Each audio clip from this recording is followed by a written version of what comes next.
Hello everyone, I'm Josu.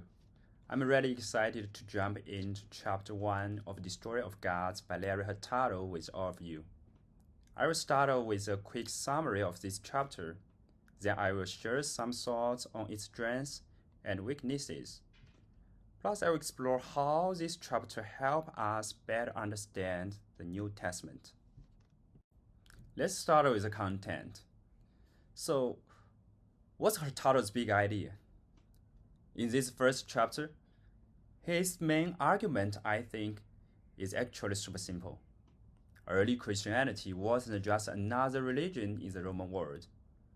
It was shockingly different. Both Jewish and Roman observers saw Christians as a threat to social and religious norms. Let me clarify it.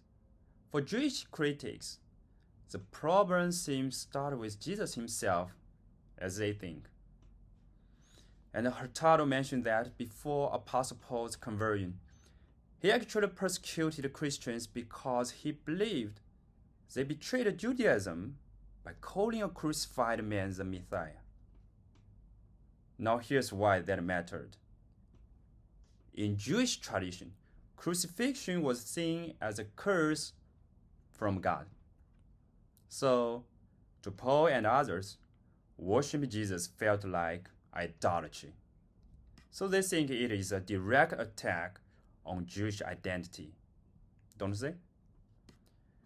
For Roman critics, Romans saw Christians as strange, even dangerous. Why? First of all, Christians refused to worship Roman gods or emperors. Writers like Pliny, the younger, yet that governor we all heard about, accused them of dangerous superstition because they refused to worship Roman gods or emperors. Moreover, Christians were called atheists not because they denied God's existence, but because they rejected public rituals that held society together. So in short, to outsiders, Christians were a group of rebels who rejected traditions and destabilized community life. Okay, let's talk about strength. Hurtado does something I think is really clever here. He focuses on non-Christian voices instead of relying on the New Testament alone. Hurtado digs into letters, legal documents from pagan critics like Tacitus and Pliny, plus Jewish text. Why does this matter? I think it helps us see Christianity's radical distinctiveness through Roman eyes. For example, Pliny's letter reveals how Roman officials struggled to define Christianity as a crime. Seriously, they weren't even sure what Christianity did wrong, but only that they refused to honor the gods. This approach, I think, is kind of fresh and insightful. But here is the thing. The chapter has weaknesses as well. First up, most sources Hurtado cite came from educated elites, like philosophers or governors. But what about ordinary people's view of Christianity? We have no clue, in fact. Maybe everyday Romans didn't see Christians as uniquely dangerous. They might have been more open to new ideas, or they even admire Christian charity. Who knows? But Hurtado doesn't explore this. To be fair, we in fact lack direct historical materials from non-elites. And that makes sense, because most ordinary people were illiterate in the Greco-Roman world. So the majority of their voices weren't recorded. But here is the catch. If we only focus on elite critiques, we may risk a misunderstanding of Christianity's grassroots appeal. Think about it like this.